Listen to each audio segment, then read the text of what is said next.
Queridos amigos, sejam bem-vindos ao canal Videira Espírita.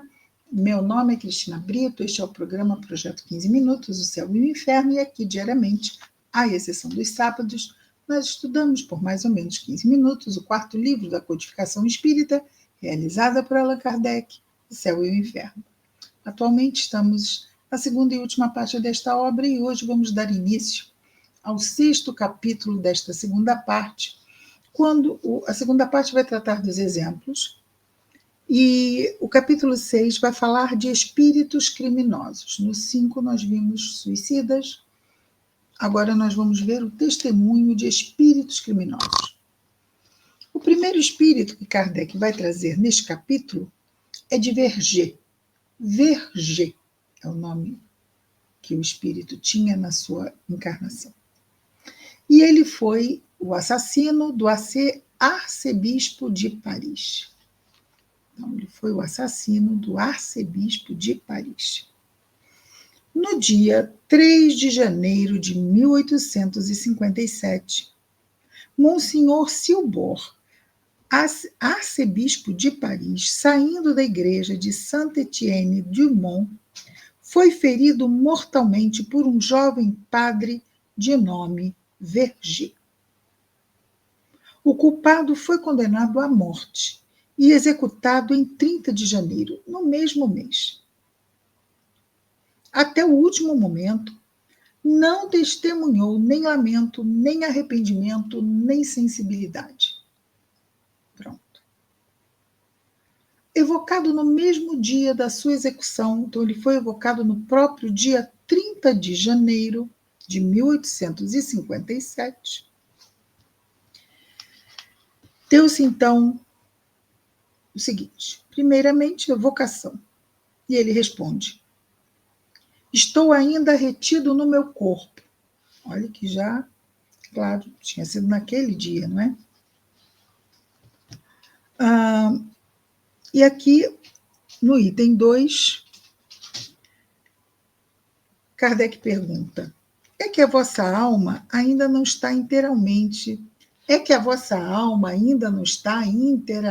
desligada do seu corpo? Pergunta. Resposta: não. Tenho medo. Eu não sei. Esperai que eu me reconheça. Eu não estou morto, não é? Então ele estava ali, juntinho ao corpo, estava com medo. Estava com medo. Nem ainda se reconhecia morto. Eu ainda não estou morto, não é? 3. Arrependei-vos do que fizestes? Resposta: errei em matar, mas fui empurrado pelo meu caráter que não podia sofrer humilhações. Evocar-me-eis uma vez mais. 4. Por que já quereis ir?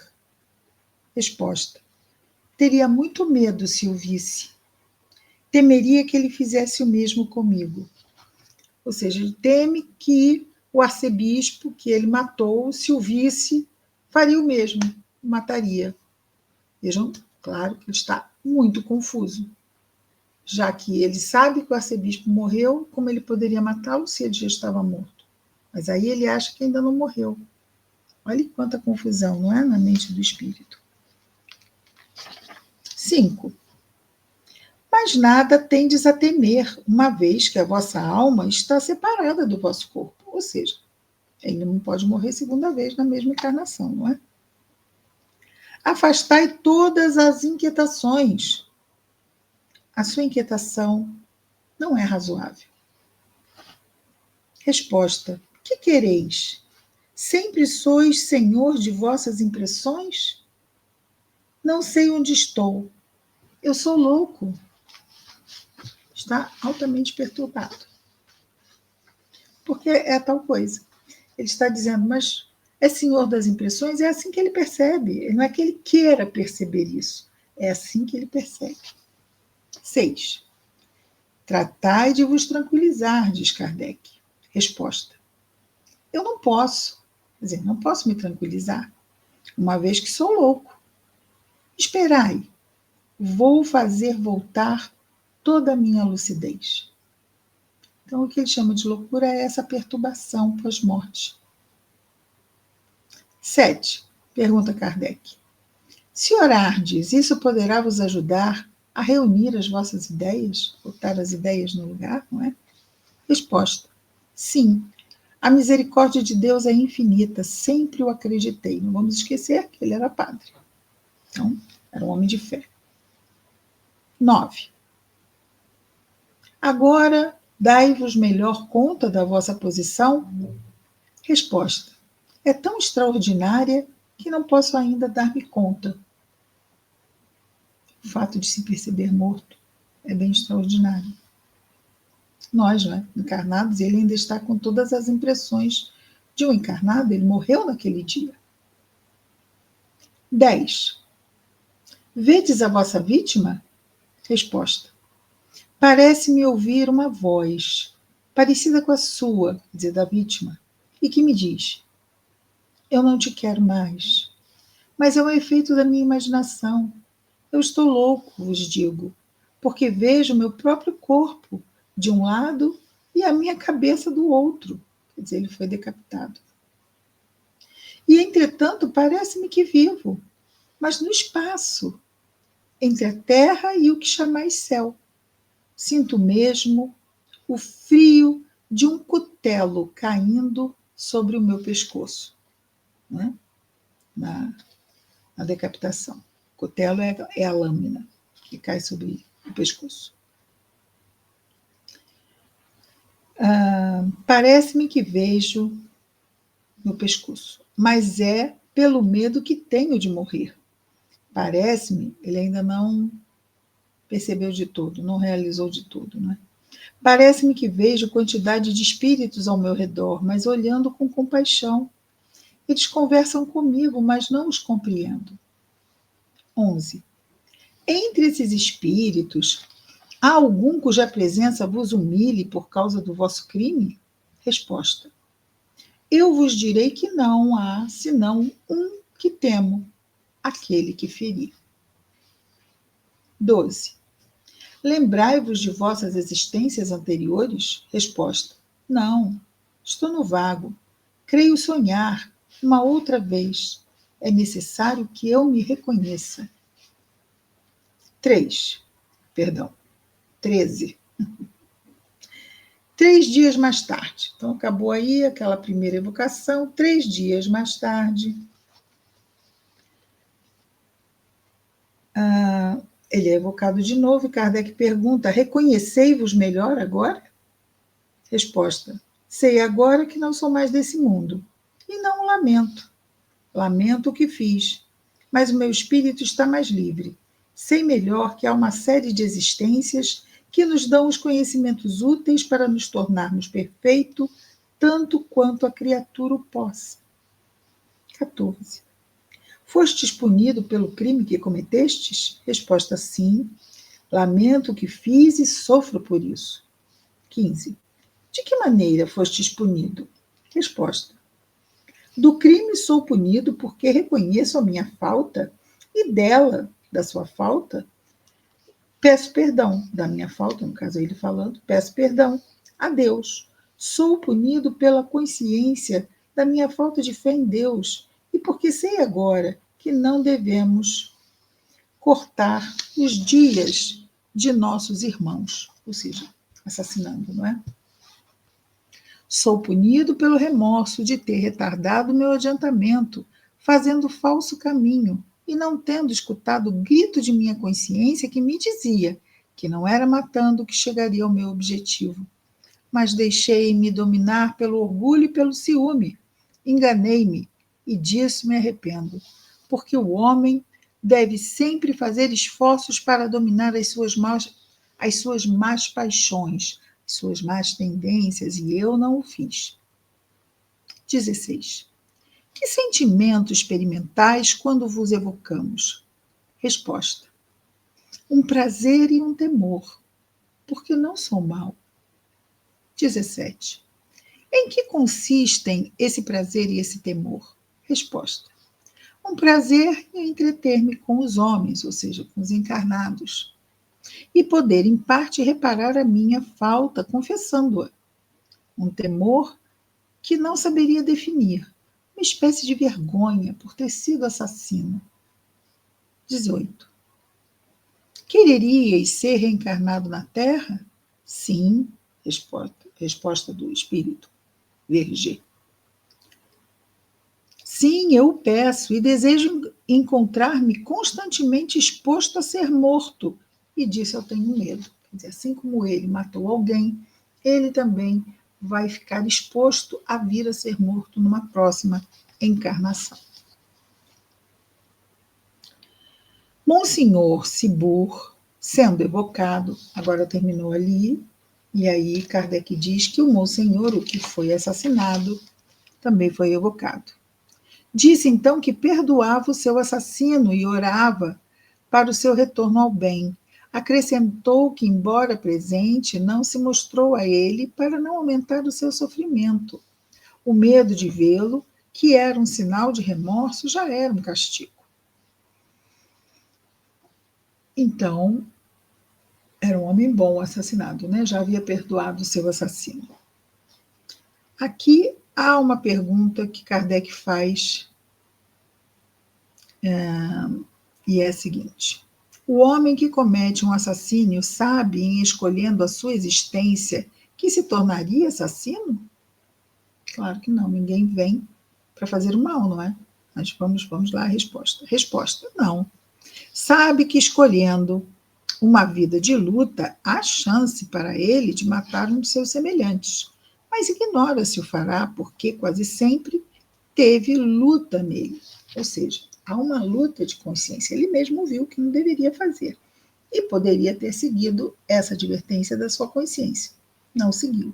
Então não há definição. Isso se chama livre-arbítrio. Aqui Kardec faz uma observação. A situação de Verger, no momento de sua morte, é a de quase todos aqueles que morrem de morte violenta. A separação da alma não se operando de maneira. A separação da alma não se operando, ou melhor, se operando, não é? De maneira brusca, que é bem brusca, né? De repente é decapitado. Mais brusco que isso. A separação da alma, não se operando de maneira brusca, estão como aturdidos e não sabe se estão mortos ou vivos. A visão do arcebispo foi-lhe poupada, porque não era necessária para nele excitar o remorso, ao passo que outros, ao contrário, são incessantemente perseguidos pelos olhares de sua vítima. A sua vítima, por questões da lei, ele havia sido, não é, assassinado por esse jovem Verger, mas só que ele perdoou e não quis se revelar para não martirizar o jovem, né, o espírito. Mas tem outros que não perdoam e vão usar o fato de terem essa ligação da culpa de quem matou, do remorso de quem matou, para perseguir e atormentar. A graça de Deus não foi o caso de Verger.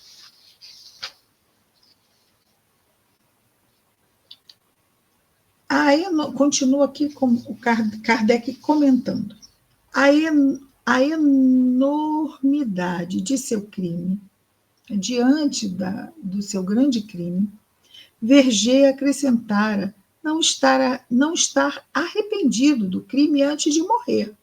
Estava, pois, em todas as condições exigidas para incorrer na condenação eterna. Entretanto, apenas deixou a terra e o arrependimento penetrou-lhe a alma. Ele repudiou o seu passado e pediu sinceramente para repará-lo. Não foi o excesso de sofrimento que o empurrou, uma vez que não teve tempo para sofrer. Perdão. Os gatos.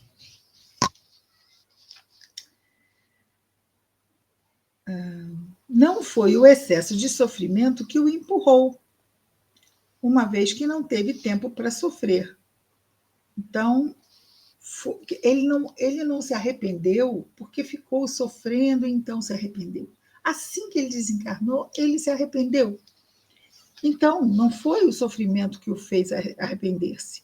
Foi, pois, somente o grito de sua consciência, que não escutou durante a sua vida e que escutava assim que se desprendera do corpo. Por que, pois, isso não lhe foi levado em conta? Porque há algumas horas de distância e o que salvaria do inferno não o poderia mais. Porque e Kardec aqui está falando dentro da doutrina católica, não é? Então, ele não se arrependeu até o momento da morte, condenado ao inferno, porque se tivesse se arrependido, aí vem a extremunção, aí pronto, está salvo. Não é? Porque Deus, que foi misericordioso antes da morte, seria sem piedade algumas horas mais tarde. Então, não faz sentido. Não é? Houve o arrependimento, só que não foi antes da morte, foi depois da morte. Se Deus é piedoso antes, por que não seria depois? Não é? Simples assim. Continua Kardec a dizer: poder-se-ia admirar da rapidez da mudança que se opera algumas vezes nas ideias de um criminoso endurecido até o último momento, e naquele que a passagem para outra vida basta para fazê-lo compreender a iniquidade, a torpeza da sua conduta. Esse efeito está longe de ser geral. Não acontece com todo mundo, né? Sem isso não haveria maus espíritos. Não é? Se todo mundo se arrependesse quando morresse, não haveria maus espíritos. Mas tem quem não se arrependa mesmo, depois, não é?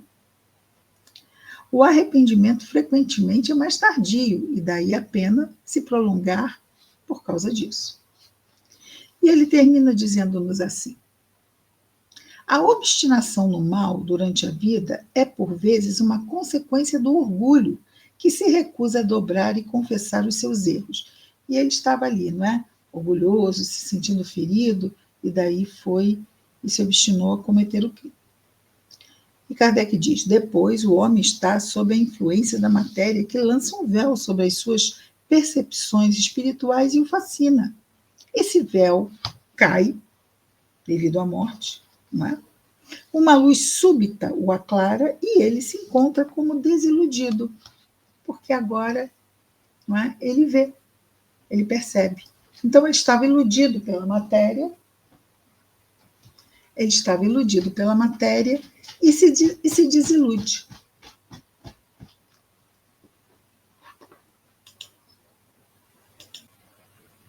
Perdão, tive que correr aos gatos.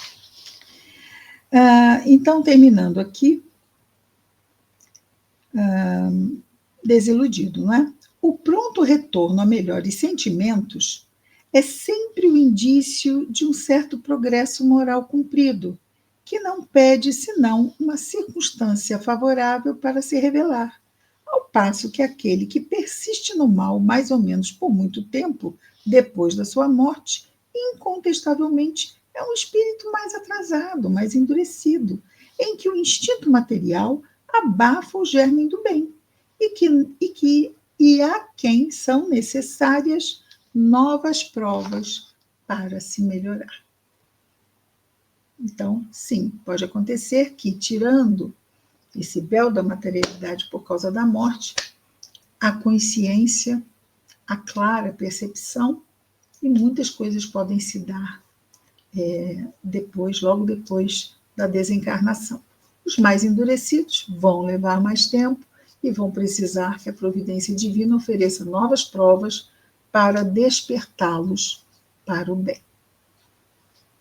É isso, vimos hoje então o Espírito Berger, o primeiro aqui do nosso capítulo 6, Criminosos Arrependidos. Amanhã estaremos juntos de novo com mais um Projeto 15 Minutos, o Céu e o Inferno.